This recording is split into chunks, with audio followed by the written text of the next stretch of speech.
कार्यों में हमारे अनुसार चले जो शास्त्र आज्ञा है। बहुत नमकीन, लाल मिर्च, गरम मसाला, कचौड़ी, पकौड़ी, बहुत मिठाई, चाय, काफी, प्याज, लहसुन, ये इंद्रियों को भयंकर चंचलता प्रदान करते हैं और वीर शक्ति का नाश करने में बहुत इनका योगदान है। पूज्य पादुड़िया बाबा से किसी ने कहा कि बाबा हम तो जहाँ भिक्षा मांगते हैं वहाँ प्रायः पकवान ही मिलता है। बाबा ने कहा कोई बात नहीं, अगर 4 रोटी पाते हो तो 2 कचौड़ी ले लीजिए, बस हो गया, कोई परेशानी नहीं होगी। 4 की है 2 पा लीजिए। एक बार पूज्य बाबा बहुत से साधक जन बाबा का तो कुछ ऐसी कच्ची और मोटी पूड़ी बनवाई और कुछ हल्की एकदम बहुत पकी हुई पूड़ी बनवाई।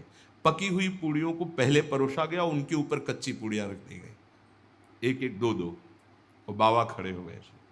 भाई पाओ सब। तो कुछ जो साधक संयमी थे तो ऊपर से शुरू किया और कुछ साधक जो स्वाद वाले थे वो ऊपर के हटा करके बाबा रुक खड़े हो। क्यों ऐसा किया? बाबा वो नीचे वाली पकी थी और ठंडी हो जाती। हाँ घर जाओ, बहू ले, गरम गरम बनवा के पाओ, बाबा जी बनने लायक नहीं हो। अगर रसेंद्री की तृप्तता, रसेंद्री की पूर्णता की तुम्हारी भावना है तो तुम जनेंद्री को नहीं रोक सकते हो। ये वैराग्य मार्ग है। स्वयं बाबा, बहुत महापुरुषों ने भगवत प्राप्ति के लिए स्वयं कष्ट को वर्ण किया। गिरिराज में कोई बहुत बड़े धर्मात्मा पुरुष आए थे, सब संतों को भंडारा कर रहे थे और उधर बाबा भी पहुंच गए। तो सन्यासी महात्माओं के चरण धोकर वैसे ही आचार्य पद्धति से पवाया जाता था और जो बाहरी भिक्षु कैसे होते थे उनको लाइन में खड़ा किया जाता था। बाबा लाइन में खड़े हुए जाके और उनको मोटी रोटी दी जाती थी और वहाँ खीर, पकौड़ी, कचौड़ी ये सब ऐसे चलता था। वहाँ दक्षिणा भी दी जाती, उनको केवल मोटी रोटी दी जाती थी। ये कई दिन ऐसा उन्होंने सदाव्रत की तरह, तो बाबा उस लाइन में खड़े हुए, 4 रोटी उनको मोटी मोटी मिली, आ गए और एकांत में 2 रोटी पाई और 2 रोटी जमीन में ऐसे गाड़ दी। और जब पता चला कि पूज्यपाद उड़िया बाबा जी आए हुए हैं तो वही धर्मात्मा सेठ और सब अंगूर और सेव के झबिया बड़ी बड़ी लेके जहाँ बाबा प्रणाम साष्टांग, बाबा हो भाग्य आपके, बाबा आप चरण पधराए अंदर। बोले नहीं हम तो ले आए हैं आपके यहाँ से। कब बाबा? बोले ले आए हैं और 2 पा चुके हैं और 2 कल पाएंगे। और ऐसे रज हटाई और कहे 2 है। अरे बाबा आप? बोले यही तुम्हें हम समझाना चाहते थे कि आपको क्या पता कौन सा महापुरुष किस, ये क्यों भेद जनित भोजन देते हो, एक को ऐसे और एक को ऐसे। एक दिन पवाओ, लेकिन कम से ठीक है माना उनको सम्मान से बैठ के, उनको खड़े खड़े, लेकिन वही चीज दो जो सबके लिए। बाबा कैसे महान पुरुष, 2 रोटी पाई, 2 पुराने संतों को देखो कैसे जीवन यापन। हाँ देखो वही बाबा जो एक कवल पाकर 18-18 घंटा पद्मासन में बैठते थे, जब परिपक्व अवस्था 70-70 घरों में एक दिन में जाते थे भावना पुष्टता के लिए। बाबा हमारा निमंत्रण गए, 1-2 कवल पाए, ऐसे जरा जरा सब पाए। ऐसे हम अभी भगवत प्राप्त नहीं हुए हैं तो हम लोगों की इंद्रियां, मन, बुद्धि संसार की तरफ जा रही है। अब हमको संयम की आवश्यकता है। यदि संयम का हम बर्ताव नहीं करेंगे तो सुन लो, भोजन के पहले अच्छे से हाथ धो, मुंह में कुल्ला करो और लघु शंका लगी हो तो लघु शंका जाओ। भोजन के पहले पवित्र हो। भोजन पाते समय नाम चलना चाहिए या पद चलना चाहिए या अच्छे कोई संत महापुरुषों के जो चरित्र हैं उनका चिंतन करना चाहिए। खड़े भोजन नहीं पाना चाहिए, लेटे भोजन नहीं पाना चाहिए, चलते हुए नहीं पाना चाहिए। प्रातः काल कल चर्चा हुई थी, जो जलपान है बड़ा औषधि का कार्य करता है। ब्रह्मचारी को बाल भोग नहीं करना चाहिए। सोचो भैया, ब्रह्मचारी को बाल भोग नहीं करना, 10 से 1 के बीच में और 8 बजे तक शाम के भोज, इतने में मर थोड़ी जाओगे। अरे यार कई कई दिन भोजन नहीं मिला है, कई कई दिन गंगा का किनारा है, गांव जाने का स्वभाव नहीं था, बस आकाश वृत्ति का सहारा था। ये अगर आप बाल भोग नहीं करोगे तो आप क्या परेशानी हो जाएगी। 10-11 वो तो मिलेगा ही आपको। हमारे तो जीवन में था कि पता नहीं कब मिलेगा, कहाँ मिलेगा, कोई भरोसा नहीं। कभी इतना गुड़ कोई दे दिया, कभी वो जो गंगा किनारे बारी लगाते हैं, वो ए बाबा 2 परेठा लोगे, तो भगवान दिए ऐसे मान के गंगा जी ने पूरा पा लिया। बड़ा आपको तो निश्चित है कि आपको मिलेगा भोजन, फिर आप बाल भोग क्यों? बाल भोग पच नहीं पाया, राजभोग डाल लिया, वो पच नहीं पाया, तो आप बीमार हो जाओगे, कब्ज हो जाएगी, गैस बनेगी, आपका भजन में मन नहीं लगेगा, तो फिर वही प्रमाद की स्थितियां आएगी। भोजन होने के बाद 100-200 कदम चलना चाहिए, टहल करके, दिन में 15-20 मिनट विश्राम, रात्रि में भोजन के बाद आधा पौन घंटा नाम जप, माला उठाओ, छत में या कहीं जैसा हो, आराम से भगवत चिंतन करते हुए टहलो, इन्हें तुरंत पा करके फिश हैं।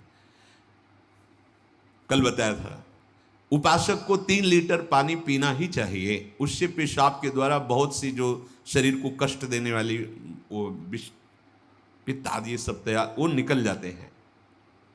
कब्ज की बीमारी पानी की कमी और गरिष्ठ पदार्थों के पाने से होती है, ये नहीं होना चाहिए। तभी आप ब्रह्मचर्य, जल पीते समय धीरे धीरे आराम से पीना चाहिए, गट गट गट ऐसे नहीं, राधा राधा नाम लेते थोड़ा थोड़ा 5 मिनट में धीरे धीरे।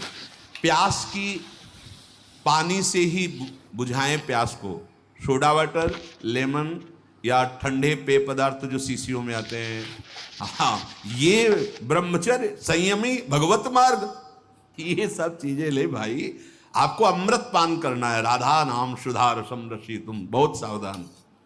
प्रकृति के विरुद्ध चलने से कभी कोई सुख का अनुभव नहीं कर सकता,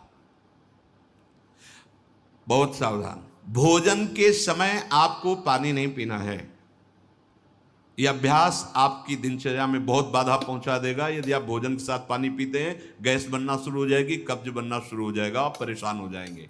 अगर आपको भोजन में पानी की आवश्यकता लगती है तो आप आधा घंटे पहले थोड़ा पानी पी लीजिए, भोजन के आधा घंटा पहले, और भोजन के समय बिल्कुल मत पीजिए, और भोजन के आधा घंटा 1 घंटा बाद आप छक के पानी पी लीजिए, उतना जितना श्वास और भजन करने में परेशानी ना पड़े।